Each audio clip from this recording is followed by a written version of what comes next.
बिस्मिल्लाहिर्रहमानिर्रहीम। अस्सलाम वालेकुम। आप देख रहे हैं राजों से भरे चैनल सीक्रेट सीकर उर्दू को। पुराने वक्तों में एक राजा को ये वहम हर वक्त सताता रहता था कि कोई उसकी रियासत और धन दौलत उससे छीन न ले। चुनाचे राजा ने ऐलान किया कि जो शख्स भी राजा के इस वहम का इलाज करेगा उसको मुंह मांगा इनाम दिया जाएगा। उसी रियासत में एक अय्यार और चलाक ठग रहता था। जब उसने ऐलान सुना तो फौरन राजा के पास पहुंच गया और कहने लगा कि वो एक ऐसा करिश्माती लिबास बना सकता है जिसके अंदर तमाम देवताओं की सिफात शामिल हैं, और जैसे ही कोई इसको तंज़ेब करेगा तो तमाम देवता की ताकतें इस शख्स में दाखिल हो जाती हैं, और जब तक वो लिबास उसके पास मौजूद रहेगा उसकी रियासत, धन दौलत और कोई भी दूसरा राजा उसको शिकस्त नहीं दे सकेगा। राजा ने इस शख्स से पूछा कि इस लिबास के असल या नकली होने की क्या निशानी है, तो उस मक्कार शख्स ने कहा क्योंकि इस करिश्माती लिबास का ताल्लुक देवता से है, लिहाजा जो शख्स अपने बाप की औलाद नहीं होगा यानी हरामजादा होगा उसको वो लिबास नजर नहीं आएगा। अब उस ठग ने बादशाह को नंगा करके बगैर लिबास, क्योंकि हकीकत में कोई ऐसा लिबास वहां मौजूद ही नहीं था, नंगे राजा को तख्त पर बिठा दिया और बारी बारी दरबार में मौजूद लोगों से कहा कि आकर उस मुकद्दस लिबास की जियारत करें और बताएं कि लिबास कैसा है। दिलचस्प बात यह है कि बादशाह समेत तमाम दरबारी उस खौफ से कि दूसरों को पता न चल जाए कि हम अपने बाप की जैस औलाद नहीं हैं, लिबास न नजर आने के बावजूद उस लिबास की तारीफें करने लगे। और अब जब भी राजा नंगा दरबार में आता तो तमाम लोग इस करिश्माती लिबास की आड़ में राजा के नंगेपन की तारीफ करते। मजीद आगे बढ़ने से पहले आप दोस्तों से दरख्वास्त है कि हमारे इस चैनल को ज़्यादा से ज़्यादा लाइक और शेयर करें, सब्सक्राइब करें और घंटी का बटन ज़रूर दबाएं ताकि हमारी हर आने वाली वीडियो का नोटिफिकेशन आपको मिल सके और हमारी हौसला अफजाई हो। कदीम हिंदुस्तान में जब कोई राजा किसी रियासत पर हमला आवर होता तो वहाँ के बाशिंदों को कत्ल करना या राजा को बंदी बनाना वो मुकम्मल फतह तस्लीम नहीं करता था जब तक वहां के मेन मंदिर की धन दौलत को लूट कर वहां की मूर्तियां अपने साथ नहीं ले जाता था, क्योंकि उनके ख्याल में इस राजा की असल ताकत और खुशहाली उस मंदिर और उसकी मूर्तियों में होती थी। क्योंकि लिबास की कहानी की तरह जब तक वो मूर्तियां या मंदिर मौजूद होता उस हमला आवर को अपनी फतह मुकम्मल होती नजर नहीं आती थी। इसी वजह से तमाम राजा एक दूसरे के मंदिर मस्मार कर दिया करते थे, क्योंकि जब मेन देवता की मूर्ति को तोड़ दिया जाता था या हमला आवर राजा अपने साथ ले जाता था तो मगलूब राजा अपनी शिकस्त तस्लीम कर लेता था, क्योंकि उसके ख्याल में उसकी ताकत और खुशहाली का तमाम सरचश्मा उसकी करिश्माती लिबास की तरह वो देवता या मंदिर होता था। इस जंग का मंदिर की तोड़ फोड़ का मकसद मजहबी नहीं बल्कि सियासी और अपनी ताकत को दिखाना होता था।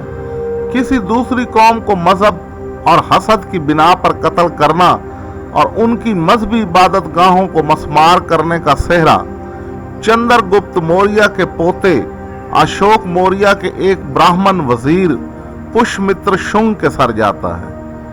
चूंकि अशोक ने बुद्ध धर्म इख्तियार करके जंग और कत्ल करने से हमेशा के लिए तौबा कर ली थी और अब उसका मकसद तमाम मज़ाहिब की इज्जत और एहतराम और इंसानियत की खिदमत करना था, चुनाचे उसकी वफात के बाद उसका बेटा तख्त नशीन हुआ और वो भी बुद्ध मजहब का पैरोकार था।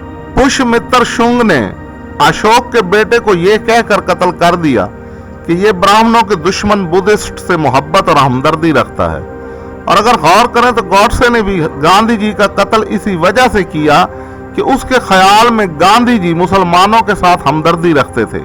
मुगल बादशाहों में सबसे ज्यादा नफरत औरंगजेब से की जाती है, क्योंकि हिंदुओं के ख्याल के मुताबिक उसने हिंदुओं के निहायत मुकद्दस मंदिर काशी विश्वनाथ मंदिर को तोड़कर ज्ञान वापी मस्जिद तमीर करवाई और मथुरा का मंदिर तोड़कर जामिया मस्जिद बनवाई।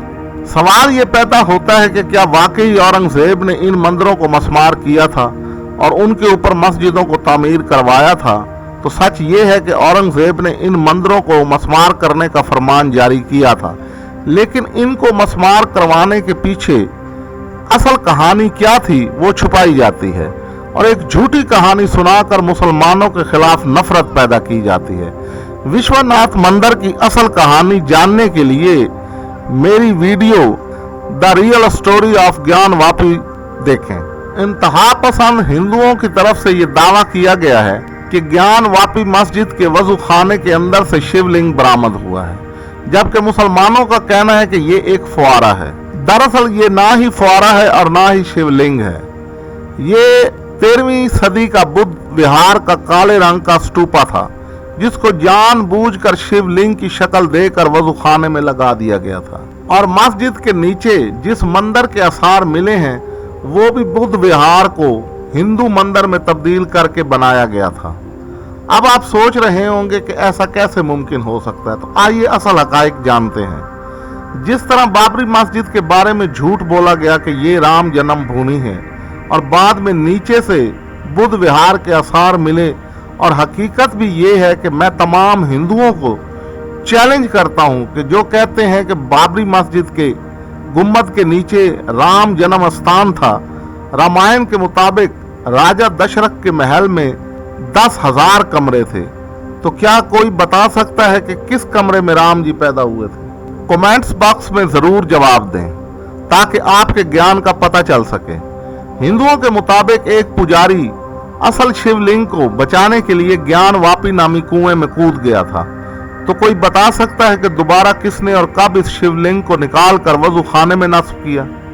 अगर औरंगजेब ने विश्वनाथ मंदिर को तोड़कर शिवलिंग को वजू खाने में नस्ब करवाया था, तो इसके हिंदू वुज़रा ने इसको वहां से निकाला क्यों नहीं? और बाद में अहल्या बाई ने जब मंदिर तामीर करवाया तो उसने मस्जिद को गिराकर वजू खाने से असल शिवलिंग क्यों नहीं निकाला? क्या आप लोगों के पास जवाब है? असल शिवलिंग वजू खाने में है, तो अहल्या भाई ने कौन सा शिवलिंग मंदिर में नस्ब करवाया था? सच ये है कि विश्वनाथ मंदिर के साबका पंडित राजेंद्र तिवारी के मुताबिक जब मंदिर को तोड़ा गया तो असल शिवलिंग को राजा टोडरमल और जय सिंह के खानदान के हवाले किया गया, और जब महारानी अहल्या ने मंदिर तामीर करवाया तो ये शिवलिंग उनके हवाले किया गया, क्योंकि मंदिर मस्मान करने का ठेका राजा जय सिंह को मिला था। उस वक्त राजा जय सिंह बनारस के सूबेदार थे।